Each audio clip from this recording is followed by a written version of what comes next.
ನೋಡಿ ಕಾಂಗ್ರೆಸ್ ಅವರು ಏನ್ ಸಾಚಾಗಳಲ್ಲ, ಬಿಜೆಪಿ ಅವರು ಸಾಚಾಗಳಲ್ಲ. ಅವ್ರ ಆಡಳಿತದಲ್ಲಿ ಯಾವ ರೀತಿ ನಡ್ಕೊಂಡಿದ್ದಾರೆ ಅನ್ನೋದು ನಾವು ನೋಡಿದೀವಿ. ನಿಮ್ಮ ಆಡಳಿತದಲ್ಲಿ ನೀವ್ ಯಾವ ರೀತಿ ನೀವು ಕೂಡ ನೀವು ಅರಳಿಸ್ತಾ ಇದೀರಿ ಅನ್ನೋದು ಒಂದ್ ನಿಮಿಷ ತಾಡ್ರಿ ಸರ್. ರಾಜ್ಯಪಾಲರು ಒಂದು ರಾಜ್ಯದ ಮುಖ್ಯಸ್ಥರು.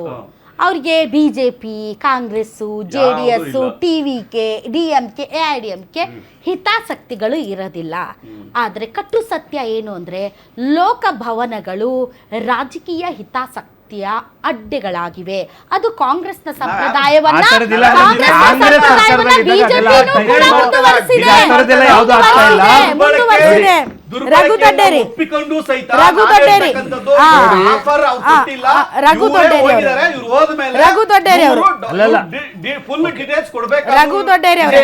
ನೋಡಿ, ಒಂದು ಕಾನ್ಸ್ಟಿಟ್ಯೂಷನ್ ಬಾಬಾ ಸಾಹೇಬ್ ಅಂಬೇಡ್ಕರ್ ಅವರು ಒಂದು ಕಾನ್ಸ್ಟಿಟ್ಯೂಷನ್ ಕ್ಲಿಯರ್ ಆಗಿ ಬರೆದಿದ್ದಾರೆ. ಮತ್ತೆ ನಮ್ಮ ಬೊಮ್ಮಾಯಿ ಅವರು SR ಬೊಮ್ಮಾಯಿ ಅವರ ಕೇಸಲ್ಲಿ ಕ್ಲಿಯರ್ ಆಗಿದೆ. ಆರ್ಟಿಕಲ್ 164(1) ಪ್ರಕಾರ ಪ್ಲೀಸ್ ನೋಡಿ, ನೀವು ಮಾತಾಡಿದಾಗ ನಾನು ಒಂದು ಬಾಯು ತೆಗ್ದಿಲ್ಲ. ಎಲ್ಲ ಮೂರು ಪಕ್ಷದವರು ಅಂಬೇಡ್ಕರ್ ಹೆಸರು ಅದು ಒಂದು ಪಕ್ಷಕ್ಕೆ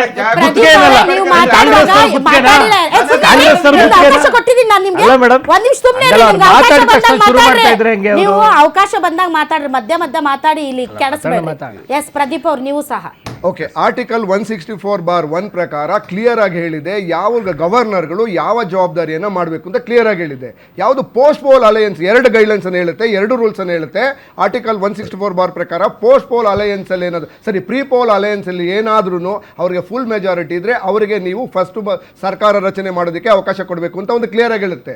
ಇನ್ ಕೇಸ್ ಏನೋ ಪ್ರೀ ಪೋಲ್ ಅಲಯನ್ಸ್ ಯಾವುದೂ ಇಲ್ಲ ಅಂತ ಹೇಳಿದ್ರೆ ಯಾವುದು ಸಿಂಗಲ್ ಲಾರ್ಜೆಸ್ಟ್ ಪಾರ್ಟಿ ಇದೆಯೋ ಆ ಸಿಂಗಲ್ ಲಾರ್ಜೆಸ್ಟ್ ಪಾರ್ಟಿಯನ್ನು ಸರ್ಕಾರ ರಚನೆಗೆ ಕರಿಬೇಕು ಅಂತ. ಇದು ರಾಜ್ಯಪಾಲರ ಜವಾಬ್ದಾರಿ. ರಾಜ್ಯಪಾಲರು ಸ್ವಇಚ್ಛೆಯಿಂದ ನಡ್ಕೊಳ್ಳೋದಕ್ಕೆ ಇದನ್ನು ಅವ್ರು ಯಾರು ಸ್ವಂತ ಮನೆ ಅಲ್ಲ. ಇದು ಕಾನ್ಸ್ಟಿಟ್ಯೂಷನ್ ಅಲ್ಲಿ ಗೈಡ್ಲೈನ್ಸ್ ಪ್ರಕಾರ ಕೆಲಸ ಮಾಡಬೇಕು ಹೊರತು ಅವರು ಸ್ವಂತ ಮನೆ ಅಲ್ಲ. ಇದು it is A democratic system ಅಲ್ಲಿ ಮಾಡಬೇಕಾಗಿರ್ತಕ್ಕಂಥದ್ದು. ಇವತ್ತು ಗವರ್ನರ್ಗಳು ಪೂರಕವಾಗಿ ಈಗ ಗವರ್ನರು ತನಗೆ ಅಭೇದ್ಯವಾದಂತಹ ರೂಲ್ಸ್ ಪ್ರಕಾರ ಅವ್ರು ನಡ್ಕೋಬೇಕು, ಹೌದಲ್ಲ? ಹೌದು. ಈಗ ನೀವೇ ಹೇಳಿದ ಹಾಗೆ ಪ್ರೀಪೋಲ್ ಅಲೈನ್ಸ್ ಇಲ್ಲ, ಇದೆ, ಆದ್ರೆ ಅದಕ್ಕೆ ಮೆಜಾರಿಟಿ ಬಂದಿಲ್ಲ. So single largest party with support. So single largest ಪಾರ್ಟಿಗೆ ಇವರೇ ಕರೀತಾರೋ ಇಲ್ಲ ಅವರೇ ಬರ್ತಾರೋ, ರೂಲ್ಸ್ ಸೇಮ್ ಅಲ್ವಾ ಸರ್? ಒಂದ್ ನಿಮಿಷ, ರೂಲ್ ಈಸ್ ರೂಲ್. ಅವ್ರಾಗ ಅವ್ರು ಬಂದ್ರೆ ಒಂದ್ ರೂಲು, ಇವ್ರಾಗ ಇವ್ರು ಕರೆದ್ರೆ ಇನ್ನೊಂದು ರೂಲ್ ಇರುತ್ತಾ? Absolutely no. ಏನು ಗವರ್ನರ್ ಏನು ಕಾನ್ಸ್ಟಿಟ್ಯೂಷನ್ ಅಲ್ಲಿ ಕೆಲಸ ಮಾಡ್ಬೇಕಾಗ್ತದೆ. ನೀವು ಅವಾಗ್ಲೇ ನೀವು ಬಂದ್ರೆ ನೀವು ಒಂದ್ ನಿಮಿಷ ತಡ್ರಿ, ನೀವು ಬಂದ್ರೆ ವಿತ್ ನಂಬರ್ಸ್ ತಗೊಂಡ್ಬನ್ನಿ. ಒಂದ್ ನಿಮಿಷ, ನಾವಾಗ ನಾವು ಕರೆದ್ರೆ ನಿಮಗ್ ಮೆಜಾರಿಟಿ ಇಲ್ಲ ಅಂದ್ರೂ ಪರವಾಗಿಲ್ಲ, ನೀವು ಪ್ರಮಾಣ ವಚನ ಸ್ವೀಕರಿಸಿ ಅಂತ ರಾಜ್ಯಪಾಲರು ತೀರ್ಮಾನ ತಗೊಂಡ್ಬಿಡಬಹುದು. ಇದು ಕೇವಲ ಏನು ದಕ್ಷಿಣ ಭಾರತದ ಜನತೆ ಬಿಜೆಪಿಯನ್ನ ಮನೆಗೆ ಕಳಿಸಿದ್ದಾರೆ. ನಿಮ್ಮನ್ನೇನು ಬಗಲಲ್ಲಿ ಇಟ್ಕೊಂಡಿದ್ದಾರಾ? ಆಮೇಲೆ ಉತ್ತರ ಹೇಳ್ತೀನಿ.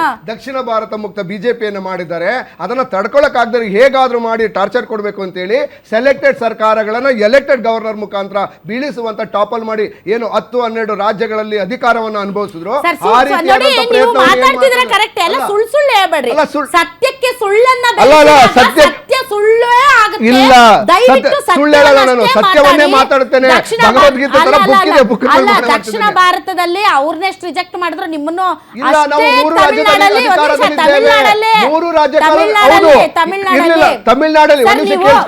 ತಮಿಳ್ನಾಡಲ್ಲಿ ನಾವು ಮೆಜಾರಿಟಿ ಪಕ್ಷಾತೀತವಾಗಿ ರಾಜ್ಯಪಾಲರ ಬಗ್ಗೆ ಮಾತಾಡ್ತಿರೋ,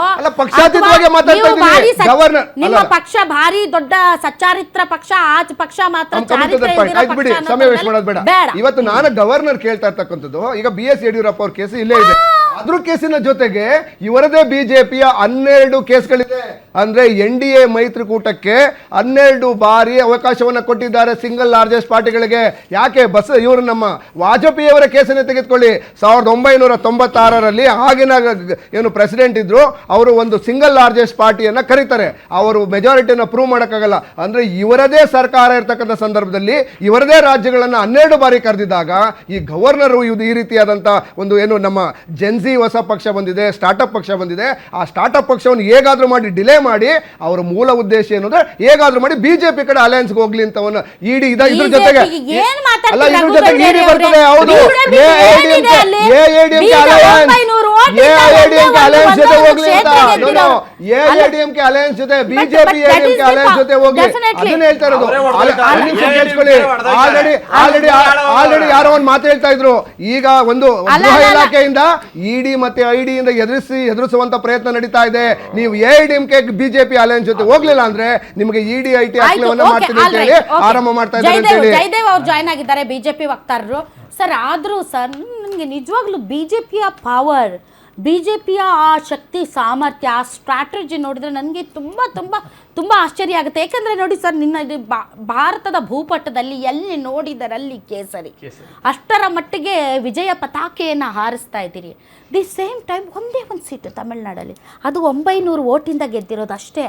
ಒಂದು ಸೀಟ್ ಇಟ್ಕೊಂಡೆ ನೀವು ಇಡೀ ತಮಿಳ್ನಾಡನ್ನ ಅಳ್ಳಾಡಿಸ್ತಾ ಇದ್ದೀರಿ ಅಂತಂದೇ ರಾಜ್ಯಪಾಲರನ್ನ ಇಟ್ಕೊಂಡು ನಿಜವಾಗ್ಲೂ ವೆರಿ ಇಂಪ್ರೆಸ್ಡ್. ನಿಮ್ಮ ಚಾಣಕ್ಯತನ ಇದೆಯಲ್ಲ, ಒಂದು ಸೀಟ್ ಇಟ್ಕೊಂಡು ಗಿರ್ಗಿಟ್ಲೆ ಆಡಿಸಬಹುದು ಅನ್ನೋದಕ್ಕೆ Tamil Nadu is the best example. ಹಾಗೇನಲ್ಲ ನೋಡಿ, ನಾನು ತಮಿಳ್ನಾಡಲ್ಲಿ 45 ದಿನ ಕೆಲಸ ಮಾಡಿ ಬಂದಿದ್ದೀನಿ. ತಮಿಳ್ನಾಡಲ್ಲೇ ಇದ್ದು ಮತ್ತೆ ಹೆಂಗ್ ಸೋತ್ರಿ? ಅಲ್ಲ ಹೇಳಕ್ ಬಿಡಿ, ಕಂಪ್ಲೀಟು ಕಾಂಗ್ರೆಸ್ನವ್ರು ಹೆಂಗ್ ಸೋತ್ರು, ನಾವೇನು ಮಾಡಿದೀವಿ ಅಂತ ಹೇಳ್ತೀನಿ.